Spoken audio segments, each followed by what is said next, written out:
Welcome, student. Welcome back to my online building material and construction classes. This is my 11th lecture in this series, and this is going to be the last part of unit number 1, that is uh, miscellaneous material. We already have done a class of miscellaneous material of glasses and aluminum together, one video, but today we are going to discuss rest of the miscellaneous material like plastic, bitumen, and etc. This is the last video of unit number 1, right, student? So today's video may be a bit longer than usual. Okay, then let us start. Today's topic is plastics. Plastic is one of the recent engineering materials which has appeared in the market all over the world. Plastic is an organic substance, and it consists of natural or synthetic binder or resins with or without molding compounds. Okay, তো রিসেন্টকার যুগে plastic কিন্তু খুব heavily use হচ্ছে civil ইঞ্জিনিয়ারিংয়ে বিভিন্ন রকম মেটেরিয়ালের হিসাবে। কী কী ধরনের মেটেরিয়াল ইউজ করা হয়? Bath sink units, cistern ball floors, corrugated and plain sheets, decorative laminate and molding, electrical conducts, electrical insulation, এইসব কাজে ফ্লোর টাইলস, এসব কাজের জন্য কিন্তু ইউজ করা হচ্ছে প্লাস্টিককে। এছাড়াও আরও অনেক কাজ আছে, যেমন foams for thermal insulation, jointless flooring, lighting fixtures, overhead water tank. এটা ওভারহেড ওয়াটার ট্যাঙ্ক তো প্রত্যেক বাড়িতেই আছে। এখন আধুনিক যুগে বিভিন্ন ধরনের লেয়ারিংয়ের উপরে ওভারহেড ট্যাঙ্ক আসছে টু রিডিউস হিট ঠেকানোর জন্য গরমকালে। Paints and varnishes, pipes to carry cold water, also pipes to carry hot water also, roofing lights, tiles, safety glass, water resistance adhesives, এসব জায়গাতে ইউজ করা হচ্ছে। Okay, next bitumen, asphalt bitumen and tar bitumen. বিটুমিনটা কি? Bitumen তো হচ্ছে তোর pitch, যদি আমরা বলি সেটাকে বলছে বিটুমিন। তো বিটুমিনের কিন্তু মেন ইউজ হচ্ছে কিন্তু রোড ওয়ার্কে, মানে আমাদের বিল্ডিং ওয়ার্কসে যদি দেখি আমরা, তাহলে concrete is the main component of building. মানে যখন আমরা তৈরি করি তখন অ্যাজ মেটেরিয়াল কংক্রিট হচ্ছে মেন মেটেরিয়াল, বাট রোডের ক্ষেত্রে তেমনি বিটুমিন হচ্ছে মেন মেটেরিয়াল। ওকে, বিটুমিনের ব্যাপকভাবে ইউজ হচ্ছে রোডে। এছাড়াও কিছু আছে যেগুলো আমরা ইউজ করে থাকি, যেমন বাড়িতে যদি কখনো বৃষ্টি হয়, ঘরতে জল পড়ে, তখন ছাদে কিন্তু পিচ চট আমরা দিই। বিটুমিন কিন্তু ওয়াটার পেনিট্রেট করতে সাহায্য করে, মানে রুখতে সাহায্য করে, ওয়াটার পেনিট্রেশন থেকে রুখতে আমাদেরকে সাহায্য করে। সেই কারণে আমরা ছাদে কিন্তু আমরা পিচ চট দিয়ে কিন্তু আমরা জলটা আমরা ঠেকাই। এই হচ্ছে মোটামুটি আমাদের বিটুমিনের ব্যবহার। এছাড়া রোডে কিন্তু ব্যাপকভাবে বিটুমিনটা ইউজ করা হয়। ওকে, নেক্সট হচ্ছে আমরা যেটা আলোচনা করব, দ্যাট ইজ পেইন্ট। পেইন্ট একটা বড় চ্যাপ্টার সিভিল ইঞ্জিনিয়ারিংয়ে, এবং এটার ব্যবহারও প্রচুরভাবে হয় আমাদের সিভিল ইঞ্জিনিয়ারিং ফিল্ডে। তো পেইন্টের কতগুলো পার্ট আছে, সেই পার্টগুলো আমাদের মনে রাখতে হবে। কী কী পার্টগুলো আছে? নাম্বার 1 বেস, নাম্বার 2 ভেহিকেল, দেন পিগমেন্ট, ড্রায়ার, থিনার, এগুলো নিয়ে কিন্তু পেন্টের হয়। ব্যাপারটা একদমই এমন নয় যে শুধুমাত্র বাইরে গেলাম পেন কিনে চলে এলাম। আমরা যদিও রেডিমেড প্রোডাক্ট নিই, কিন্তু পেনটা তৈরি হতে গেলে এতগুলো কনস্টিটিউয়েন্টস থাকে। বেস থাকে, ভেহিকেল থাকে, পিগমেন্ট থাকে, ড্রায়ার থাকে, আর থিনার থাকে। ওকে, নাও আমরা তাহলে ডিসকাস করব কি করে এই পেনগুলো তৈরি হচ্ছে। দেখ, পেন্ট ইন্টেরিয়ার ওয়ালে হতে পারে, এক্সটেরিয়ার ওয়ালে হতে পারে। এবার ইন্টেরিয়ার ওয়ালের ক্ষেত্রে কী কী হয়? ডিসটেম্পার হয়, লাস্টার হয়, এনামেল হয়, ইমালশন হয়, মেটালিয়া হয়, এনামেল হয়, উডের ক্ষেত্রে উড ফিনিশ হয়, আবার এক্সটেরিয়ার ক্ষেত্রে যদি যাই ইমালশন পেন্ট হয়, টেক্সচার পেন্টের হয়, সিমেন্ট পেন্ট হয়, এগুলো কিন্তু হয়। তাহলে এর মধ্যে ডিস্টেম্পার সব থেকে সস্তার একটা পেন্ট। ডিস্টেম্পার হচ্ছে সব থেকে সস্তার একটা paint. This is perhaps the most economical type of painting, যেটা আমি একটু আগে বলছিলাম। ডিস্টেম্পার সব থেকে আমাদের সস্তার একটা paint, available in the Indian market today. It can be classified as a whitewash job. The major constituents of distemper are chalk, lime water, and some coloring agents if necessary. Distemper is a water-based paint. তাহলে distemper কিন্তু আমাদের water-based paint. Okay.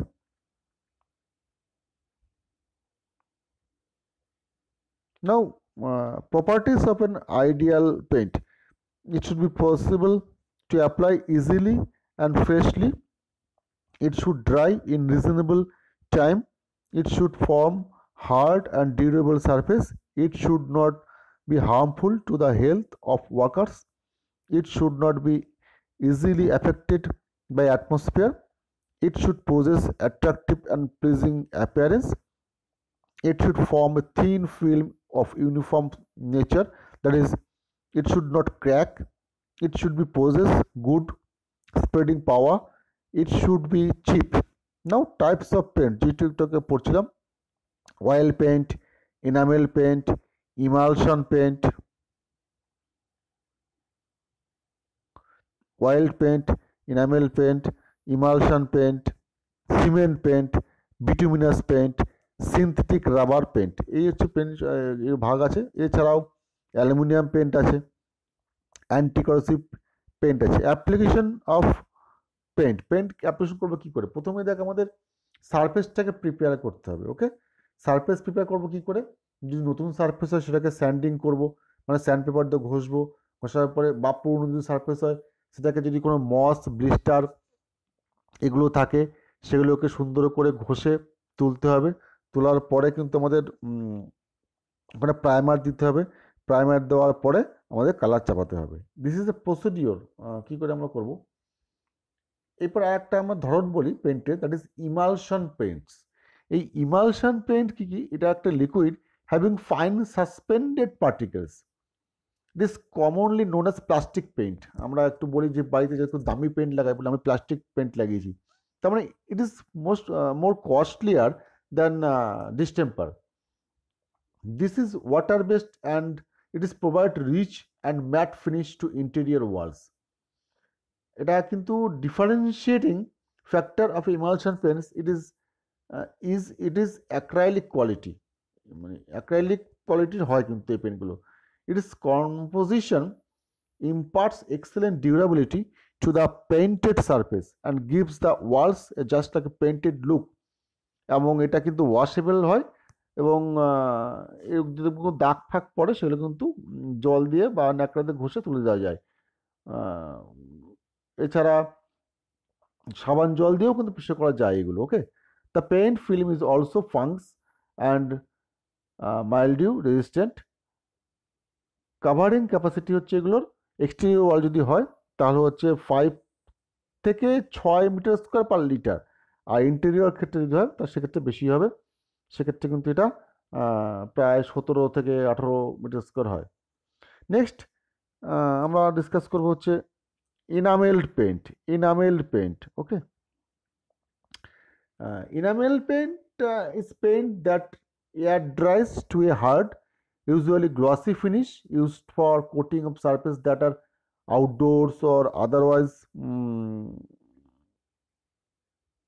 subject to hard wear or variations temperature. Typically the term enamel paint is used to describe oil based covering products. এটা কিন্তু oil based হয়, water based নয়, usually with a significant amount of gloss in them. However, recently many latex or water based paints have adopted the term as well. Okay, এটা কিন্তু এখনকার যুগে কিন্তু আধুনিক যুগে এই পেনগুলো কিন্তু নটে শুধু ব্রাশ দিয়েই নয়, এখনকার কিন্তু স্প্রে মেশিন বেরিয়েছে, স্প্রে গান বেরিয়েছে, সেগুলো দিয়ে কিন্তু ওয়ালে পেন্ট করা যেতে পারে। নেক্সট হচ্ছে সলভেন্ট বেসড পেন্টস বা লাস্টার এনামেল, যেটা আমরা একটু আগে জানছিলাম সলভেন্ট পেন। এটা কি? Lustre enamel paints and oil paints are all come under the category of solvent based paints. এরা কিন্তু cannot be premixed with water. Oil-based paints take a longer time to dry and often produce strong odors which are irritating and sometimes even toxic in nature. মানে এর গন্ধ খুব বাজে হয় এবং কিছু কিছু ক্ষেত্রে কিন্তু এটা টক্সিকও হয়ে যেতে পারে। যারা কাজ করবে তারা সাবধানে কাজ করতে হবে। The advantage with this paints is that they are really last long, অনেক দিন ধরে টেকে, and produce rich and desiring effects on the wall. যেরকম খুশি চাও তুমি বানাতে পারবে ওয়ালগুলো, রাইট? এরপরে আমরা আসবো হচ্ছে পলিশিংয়ে। পলিশিংয়ের মধ্যে যেটা আমরা খুব commonly known as varnish, not varnish, আমরা অনেকেই বলে থাকি বার্নিশ। বার্নিশ নয় কথাটা, কথা হচ্ছে varnish, VARNISH। What is that varnish? A preparation consisting of various resins and drying oil, linseed oil, tung oil, and walnut oil dissolved in a turpentine, oil or water, or in alcohol. When applied to the surface of wood, it dries and leaves a hard, glossy, transparent coating. তাকে আমরা বলি polish. এবারে material কি থাকে? শিলাক। শিলাক মানে হচ্ছে তোর, ওটাকে আমরা বাংলায় কি বলি, ওই যে কালো কালো টাইপের দেখতে হয়, গালা। গালা, গালা দিয়ে পলিশ করা হয়। শিলাক মানে হচ্ছে গালা। A varnish made by dissolving this material in alcohol or a similar solvent. তার মানে গালা কিন্তু তুই জলে চুবিয়ে রাখলে গলবে না, এর সলভেন্ট কিন্তু অ্যালকোহলিক হতে হবে, তবেই না গালা কিন্তু গলবে। সেজন্য স্পিরিট লাগে, স্পিরিট দিয়ে কিন্তু শিলাকটাকে সলভ করানো যায়, ডিজলভ করানো যায়। দেন ল্যাকার। ল্যাকারটা কি? It protective coating consisting of a resin sometimes with pigment added. কখনো কখনো কালার অ্যাড করা যেতে পারে। Resin, resin is a thick and sticky yellowish brown substance used to chemically bond materials together. Resins that are used in varnishes include amber, kauri gum, damar, copal rosin, pine resin, sandak, balsam, ilmi and others. এগুলো কিন্তু use করা হয়। ওকে, তাহলে এই পলিশটা অনেক টাইপের হতে পারে, যেমন অয়েল ভার্নিশ হতে পারে, স্পিরিট ভার্নিশ হতে পারে, টার্পেন্টাইন ভার্নিশ হতে পারে, ওয়াটার ভার্নিশ হতে পারে। হ্যাঁ, এগুলো বিভিন্ন রকম পদ্ধতি আছে। যেমন অয়েল ভার্নিশটা কি? অ্যাম্বার, কপাল, লিনসিড অয়েল এগুলোতে করা হয়। স্পিরিট ভার্নিশটা কি? ল্যাক্স, শিল্যাক্স ইটিসি করা হয় মিথাইলেটেড স্পিরিট দিয়ে। আর টার্পেন্টাইন ভার্নিশ কি? রোজিন, গাম ড্যামার, মাস্টিক ইন টারপাইন এগুলোতে করা হয়। আর ওয়াটার ভার্নিশ কি? Shellac in hot water with borax, potash or soda added to dissolve the shellac. Okay, আর এছাড়া বিভিন্ন কোম্পানির ব্র্যান্ডের এখন কিনতে পাওয়া যায় এক্সটেরিয়র ফিনিশ, ইন্টেরিয়র ফিনিশ এরও দিয়ে কিনতে পাওয়া যায়। যেমন পিইউ পলিশ বলে, মেলামাইন পলিশ বলে। পিইউ মানে পলিউরেথিন পলিশ। এগুলো খুব হাই কোয়ালিটি, হাই গ্লসি হয় এবং খুব কস্টলিও হয়। এগুলো এগুলো আজকাল খুব চলে বিল্ডিংয়ে। ওকে, নেক্সট যেটা আমরা ডিসকাস করব, that is not in PDF, just I am going to discuss on my own. There is termite proofing. Okay, termite proofing in a building of construction, various wooden materials are used. These have tendency to be attacked by termites over a period of time. Hence, in order to prevent decay of materials, termite proofing is required. Okay,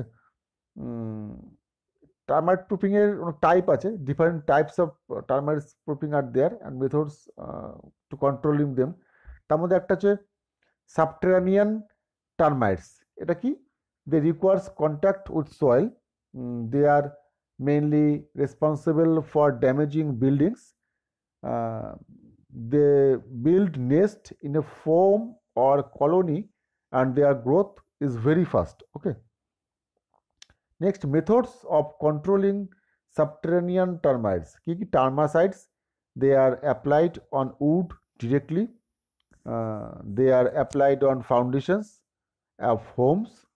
As a bait device, they are mainly used when it is not feasible to apply termicide. They are mostly used near wells and water sources. Next, additional termite control techniques. Less common termite control method, heat treatment, extreme cold, and electronic termite control. Okay. Next, 2 number procedure ki dry wood termites. They do not require contact with soil. They typically live in a hardwood, wooden flooring, etc. They cause damage at a slower rate than subterranean termites. Okay. এগুলো control করার জন্য অনেক dry wood টার্মাইটস পদ্ধতি আছে, যেমন would treatment কীভাবে করবো, when dry wood termites colony is limited a direct wood treatment can be effective. For this treatment, a pest control expert applies a liquid insecticide to the surface of the wood, মানে spray করে হোক বা গান দিয়ে হোক যেভাবে লাগাতে হবে। Structural fumigation. It is used when a termite attack includes multiple colonies in and around a home. বাড়ির চারিপাশে লাগানো হয়। এবার এই অ্যান্টি টার্মাইট ট্রিটমেন্ট বা টার্মাইট ট্রিটমেন্ট যাই বলি না কেন আমরা দুভাবে হয়, একটা প্রি কনস্ট্রাকশন মেথড হয় আর একটা হচ্ছে পোস্ট কনস্ট্রাকশন মেথড হয়। প্রি কনস্ট্রাকশন মানে কখন?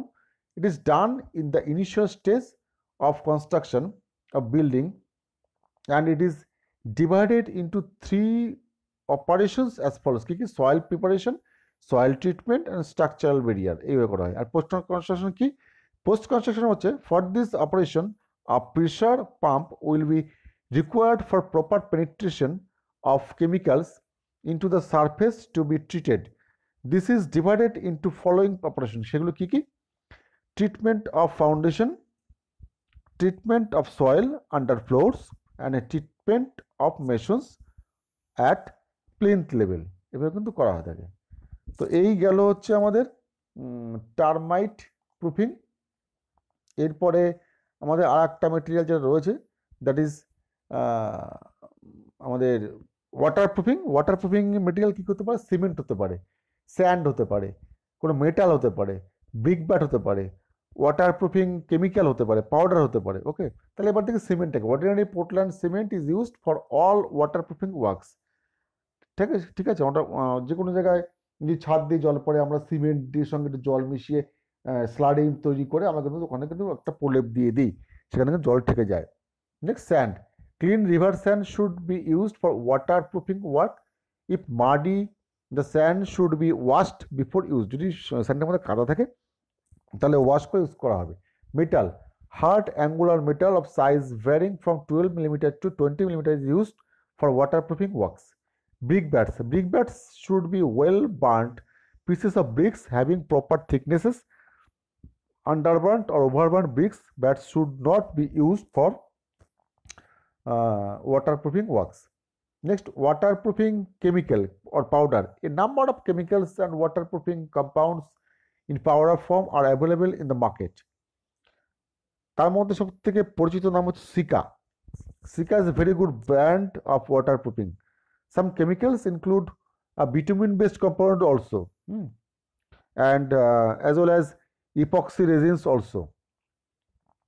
Now, bitumen or bitumen based product mixed with a filler component such as a limestone or sand, polymers and are added to the bitumen such as AAP বা যেটাকে বলে atactic polypropylene, a plastic additive that gives rigidly and tear resistant, or SBS, styrene butadiene styrene, a rubber additive that gives more elastic benefits. Okay.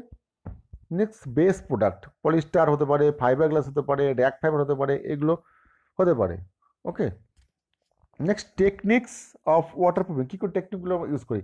একটা হচ্ছে spray হতে পারে, spray waterproofing, sheet membrane waterproofing হতে পারে, cavity ওয়াল waterproofing হতে পারে, surface applied coating হতে পারে, হট রাবার ওয়াটারপ্রুফিং হতে পারে, আর ব্লাইন্ড স্লাইড ওয়াটারপ্রুফিং হতে পারে। এতগুলো ওয়াটারপ্রুফিং হতে পারে। এছাড়াও আরও আছে কংক্রিট রিপেয়ার হতে পারে, এক্সপ্যানশন জয়েন্ট সিস্টেম হতে পারে, ইপক্সি সিলার হতে পারে, এগুলো হতে পারে। এবার আহ, এছাড়াও waterproofing membranes can be done for waterproofing treatment also. তো এটা গেল আমাদের ওয়াটারপ্রুফিং ট্রিটমেন্ট। ওকে, এখানে এছাড়া আমাদের আর কোনো কিছু বাকি নেই এই চ্যাপ্টারের। মোটামুটি এখানে আমরা শেষ করে দেবো এই unit number 1। Okay student, so this is the end of unit number. এরপরে যদি তোদের কোথাও বুঝতে অসুবিধা হয় তাহলে এই গুগল ক্লাসরুমে তোরা কমেন্টস করে জানাবি, অথবা you can directly contact with me through WhatsApp or through telephone or mobile. Okay, thank you.